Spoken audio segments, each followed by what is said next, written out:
Yeah. Alrighty. Amazing. So this is time when it doesn't show that you're live, but you are actually live. So I'm just going to double check. Awesome. Is Emmett coming out today? He's got his apple. He's got his apple. Yeah. Awesome. How did it go with the?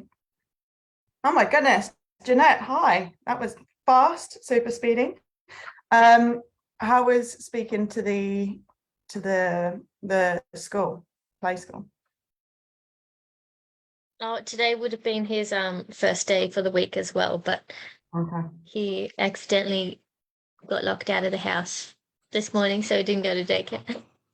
Oh, what such a shame, such a shame. Right, okay, so we are live. I am going to do my usual welcomes. Welcome, welcome, welcome. Thank you so much for joining us on this video. I am here with my amazing client. This is Sarah and Emmett, who will be clearly making an appearance. There, look at that face. I mean, look at those eyes. Sarah, in the last 3 months, has gone from constant and extreme fatigue, right? And she's just told me, and I've just realized that she was on 4 cups of coffee a day, constant belly cramps, low appetite. And now she's working out, feeling great, feeling confident around food. Please stop me if any of these are not true. And starting slowly to build a business. This is amazing. And today I want to talk about some of the things that are most helpful for her. And it's just been 3 months, right? We've got another 3 months to go at minimum. So we've got so much space to grow even more. We've only just started creating a brand new baseline. So I'm super happy to be here. Thank you so much for coming. I very much appreciate it. This is all the perks of being a mum, right? Is that he gets to steal the life too. Amazing. So I think Sarah, hopefully by the end, will share a couple of tips for her that were the most helpful along her journey. So if any of you are struggling with severe fatigue, constant bloating, pains, you want to stop consuming so much coffee, then this is the one for you. So what was going on before? Like, take me back 3 months ago to the Sarah that when we first talked was, and I can tell you now, I can assure you that you have completely changed. Like your energy, even just showing up to the calls, is completely different. And I'm not saying that on camera. I am not saying that because this is recorded. I swear to God, your energy is just so different. I wish I'd recorded our first session so I could put them side by side. Yeah. Tell us what was going on before. I was definitely, like you said, heavily reliant on coffee, but I also didn't feel like it did anything to actually help my energy anyway. I just kept drinking it, hoping that it would help. And I would skip a lot of meals because I either didn't have the time to eat or I didn't have the energy to make anything to eat. And so I just wouldn't. And because of that, my appetite just went down and down and down, and so did my metabolism. Um, and it'd end up just kind of being like maybe one decent meal a day with a few like picking at some snacks and coffee. Um, Mm-hmm. and then that turned into like extreme gut pain and like not even joking 24/7 bloating. Like there wasn't a minute in the day where I wasn't bloated, and it was so painful and uncomfortable that when I did then eat, because my stomach was so upset already, it just made it worse. So I then got into a stage of having like quite a lot of anxiety around food because I wasn't sure what was going to make the cramping even worse and the bloating even worse. So then that would also lead me to just not eating because I didn't know what to eat. Mm-hmm. So yeah, just keep getting stuck in those you know, scared phases of not wanting to eat, really. Yeah. And you said that you had no appetite. Like how can you explain that a little bit, like so we can understand in terms of like what no appetite for you was like? Because I remember you were like, yeah, I don't have breakfast and I don't really eat anything. And I'm like, and you're wondering why you're low in energy, but you don't need to, but you're not eating anything. But it was fixing the underlying cause of why you weren't eating in the first place, right? Yeah, definitely. Because I remember like years ago having a crazy appetite and like being able to eat so much food because I was just hungry all the time. So I knew that this wasn't like me to not be hungry. Um, but I think the fear of having more pain and being in pain already just kind of stopped any hunger cues. And then just being too tired to even like eat, really. Like, well, it takes energy to, eat a meal, and I don't have that energy, so I just won't. I think the more I did that, the less often I then actually would feel hungry. Mm-hmm. Like I wouldn't actually like I'd never wake up first thing in the morning and be like, oh, I'm so hungry because I haven't eaten all night. It was just like, yeah, no, I'll just have a coffee, hope I Mm-hmm. wake up, but never actually had that hunger feeling in my stomach. Mm-hmm. Mm-hmm. Which is funny because a lot of people that come to me are kind of wanting to they want to not feel that hunger. Mm, If it's not been for weight loss, it's been for energy, right? And feeling good in your body, feeling good and confident around food. mm, But it's also so important for even those, I just wanted to have a little caveat here, for even those that are wanting to lose weight, regardless of what your goals are, it is so important to listen to your body. And, we're not, Sarah's not talking about like waking up and eating food regardless. It's more of the fact that you actually have an appetite now. Would that be right to say? yeah, yeah, which is exciting. Like I remember when I wake up in the morning and I'm actually hungry, I'm like, oh, this is nice. Like, oh, you wake up and like, I remember just like after we'd been working together for a while, and just one day I was like, hey, I'm not bloated. And I was like, I forgot what it feels like to not be bloated. And I was like, Yeah. my clothes fit properly.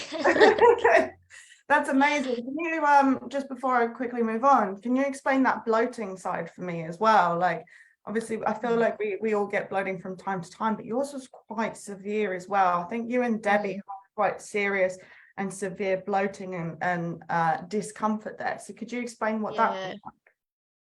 It was just like my entire abdomen, not just like a little bit down the bottom or something. Like the whole abdomen was just so bloated and hard and tight constantly. It just felt like my intestines were just like in a constant tense. Mm-hmm. And nothing I was doing was helping to, it just felt like it needed to relax. Mm-hmm. And nothing I was doing was helping it. You try all the normal things like heat packs and drinking more water. And at first I was like, well, maybe it's just something that'll pass when I wake up tomorrow, it'll be gone. Mm-hmm. It was honestly constant 24/7, and the pain was like so bad. And then I started to feel nauseous with it as well. It was terrible. It was like Mm-hmm. just awful. Mm. And you were doing all the things that you thought that you were supposed to do. Like, I just want to highlight what you just said there. Like, Yeah. you were eating plant-based foods. You pretty much, I mean, I don't think you deviated from that at all, did you? You were always whole food plant-based when we Yeah. met. So you were eating whole food plant-based, eating as healthy as you possibly could. Yeah. Like you said, heat packs and drinking more water. And it must have felt like no matter what you're doing, it's just not working. It doesn't seem to work. And you're like, maybe if I just not eat, or if I don't, if I skip Yeah. it. And in fact, it wasn't getting any better at that stage, was it? Yeah. No, because I was like, maybe I've overeaten and I need to just like not go on a hunger strike type of thing, but just give my gut a day to settle. But even that like didn't do anything. Yeah, because then when you'd eat next, then it would like re-trigger Yeah. that response, right? Yeah. Totally understand. So where are you now? What's changed? Has anything changed? Yes. I'm eating, which is great, and I'm excited about eating and excited about food, and making meals, and just knowing that I can eat it and not having that fear of, is it gonna hurt? Um, and not relying so much on coffee, How many do you which is usually have a good. day? Well, now I have a maximum of 2. 2 max. And usually Maximum. that's not a usual thing, is it? Because you told me that Well, you not today. teas, there we go. Usually you have Yeah, teas and water. And yeah. also, I just want to make a note as well. In your staff room where you work, you mentioned a few weeks ago that they would bring in like biscuits and stuff. And so instead of having actual food, you'd have like the biscuits and think that that was giving you enough sugar.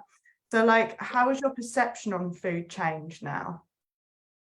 Um, I If think any? especially in regards to, I guess, the fear of being in pain and discomfort is still there, but it also acts as the motivator to like stick to what I know I need to be eating. So like if whereas before I'd be like, oh, I'll just quickly have a cupcake or something, and a coffee, and that's my morning tea, and I'll keep going. Whereas now I'm like, I just like look at those kind of processed foods, and I'm like, nope, that's gonna hurt. I'll Mhm, stick to the overnight oats that I've made that I know won't hurt and will actually give me some fuel. Um, and then I can like I enjoy those foods more now, knowing that it's not going to cause discomfort. So mhm. I'm not as what is it like? I'm not as Tempted. intrigued or like enticed by all those other snacky foods now. For sure. And we're starting to get Emmett into a few healthy routines as well, aren't we? Yes, Which is yes, doing all these things, which is it's just so cool that we can apply all the things that we've been applying for me over the past few months onto him mm, so that we can get him to have a happy gut mhm, as well. absolutely. And you're even going to be starting up a new business. Yes. Excellent. Tell us about that if you wish, in terms of like before, like the energy that you had before and versus now to do this, or motivation. Mhm. Yes. So, I had set up a vegan meal prep business when Emmett was very young, and then put it on pause when we moved states. And then up here, I was like, yeah, I'll start it up again. Mm, But then it got to the point where I was like, "Ah, I don't have the energy for that or the time for that. Like, I can't even play with my son on my days off or after work. Why would I be able to do something like that as well?" mm, Um, Whereas now I'm like super keen to get back into it again because I have energy of an afternoon after work. Like today was insanely crazy, and I've had one coffee and I finished late, and I still have energy to, play with my son. mhm, Um, and also now that I'm not in pain all the time, it's also helped to like spark my creativity in the kitchen again, and like creating some new meals with like a predominantly whole food base. mhm. Brilliant, excellent. And you're starting to post some pictures in the group as well, in your Facebook page, sorry, for your business. So I can see that the cogs are turning and you're starting to get there. We've Yep. got some goals in place. Yeah. and you know you're putting the right conditions in place, getting Emmett involved, rearranging your kitchen. So it's super exciting just to see that you have been able to repurpose all of this brand new energy and put it into something that serves you as well, right? Yeah, So it's exciting. so proud. How difficult were all these changes? Like I mean, totally, I don't know what you're going to respond to this, but a lot of people will be like, I don't have time to make changes. I don't have, you know, I'm a busy person. Maybe they're a mom, maybe they're not a parent. Maybe they just work like 10 to 12 hours a day. What would you say in terms of like the amount of time that it's taken to make this change, like on a day-to-day, like on a granular level? Yeah. Not a whole lot when especially when you compare how you feel not doing it. Mm-hmm. So with like doing the food diary, that was a really big thing that helped us work out some stuff. That doesn't take much time Found to those do that. triggers, didn't we? Yes. So like it didn't take much time to do that, but it led to huge like answers. And same with the like setting up new habits, like around sleep and bedtime and a bedtime routine that might take an extra, half hour to in the wind up to bed. But if I don't do those things, I have a terrible night. Mm-hmm. So it's like, I don't know, those other like the little motivators are enough for me to want to keep doing it. Mm-hmm. Absolutely, absolutely. And little tiny steps at a time, you know, it was, I don't think, or I personally don't feel, please correct me, but I personally don't feel like we changed a whole huge amount at once. And it was just like little bits No. to go, little mindset shifts. Yeah, definitely. Amazing, amazing. Okay, so I want to go over 3 things that have been really helpful for you. I always ask my clients this because it's really nice to hear that something might resonate for one person and something might resonate for another person. I might tell 2 people that have the similar issues, the same thing, but it hits with one person, it doesn't hit with something else. So, I mean, what would be the first thing that you would say that made a huge difference for you? Um, the breathing techniques. Oh my gosh, the 557, like before and during meals. That was, I think, a huge contributor to reducing the pain in my stomach. And Amazing. even the like reducing the anxiety around eating as well. It helped a lot with it. Mm-hmm, mm-hmm. Here he is.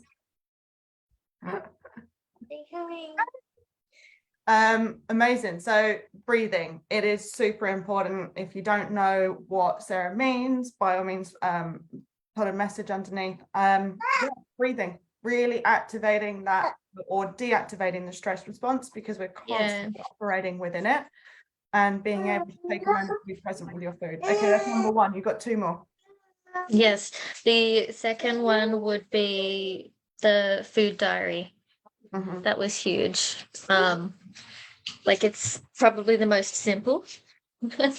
Like just write down what you eat. And And at what times. And then but that was what led us to the biggest answers.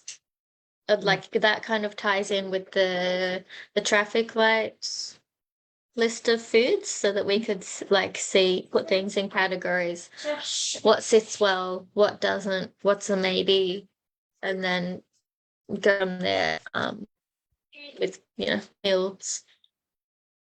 Mm-hmm, mm-hmm.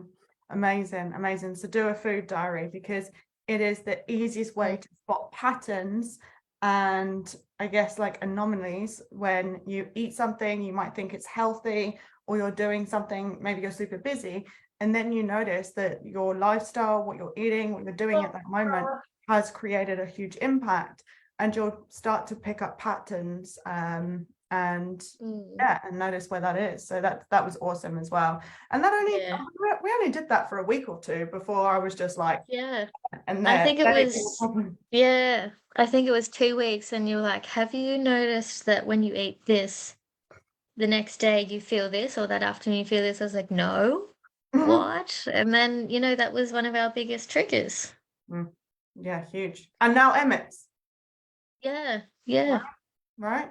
Mm. Okay, third top tip that has really helped you. Third one. Oh, I had it just a second ago and now it's gone. Sorry.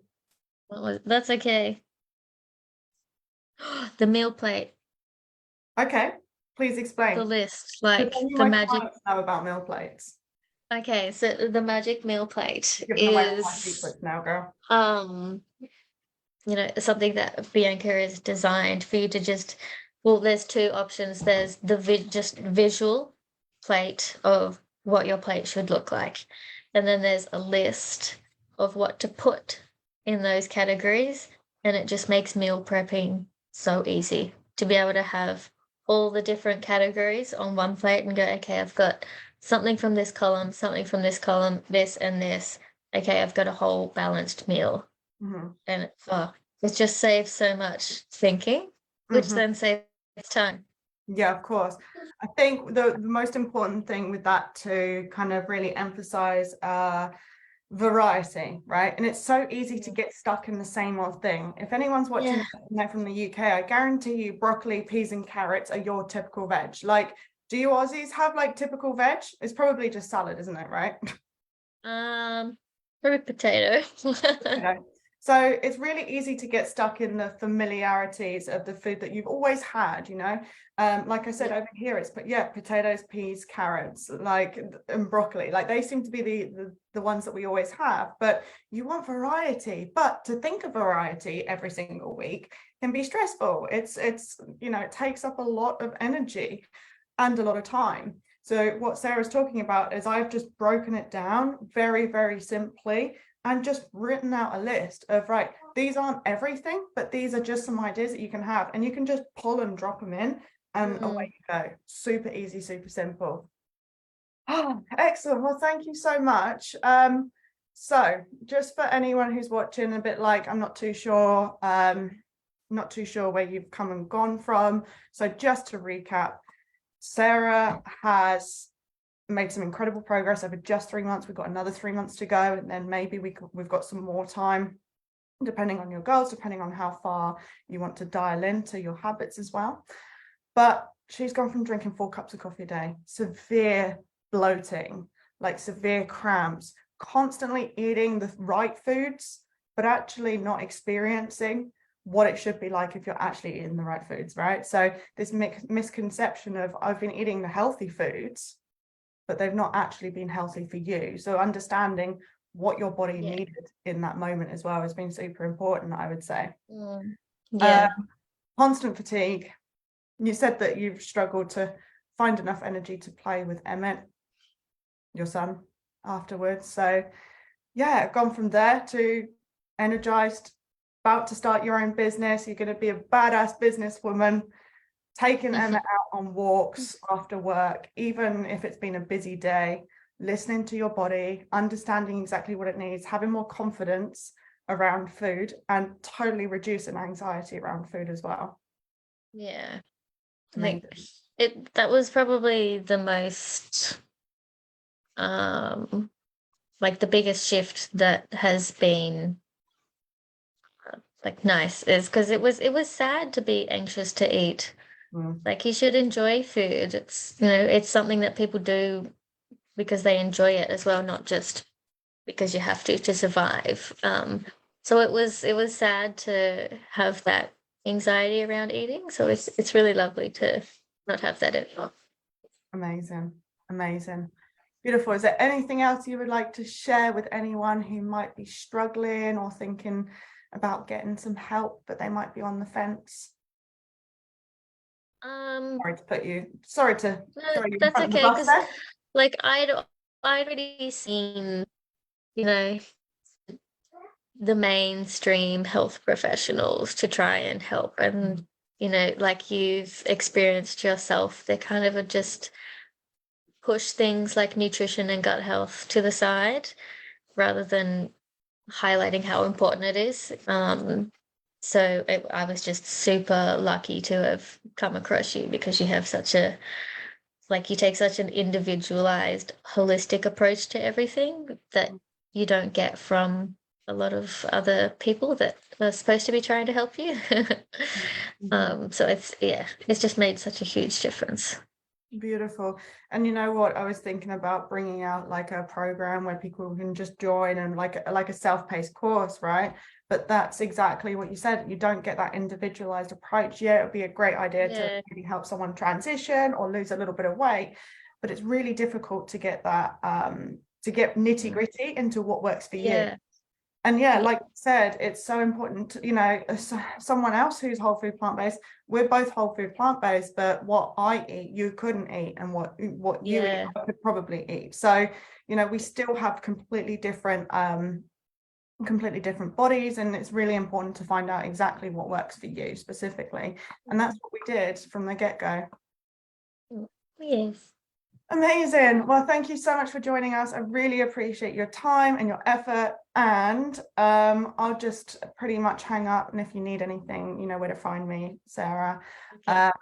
And we'll jump on the same time tomorrow. We've got a coaching call tomorrow. Yes. Excellent. We've Okay. talked about everything already, so I don't know what we're going to talk about. Thank you so much for joining us. If you are watching this live or on replay, let us know. You can jump off if you want, Sarah, it's totally up to you, but just to let you know, or to let everyone watching know, I'm going to be hosting a challenge in the upcoming couple of weeks. I haven't told you about this, Sarah. I'll be doing a 3-day how to quit emotional eating to lose weight at any age challenge. It's going to be totally free. I don't want you there because don't want to overwhelm you with information. You are exactly where you need to be in personalized coaching and one-to-one coaching. But this is a free challenge. There will be replays available for 48 hours. If you are interested, please drop a comment below and I will send you the details. Thank you so much for joining me, Sarah. That's okay. Thank you. Bye. You're most welcome. Bye.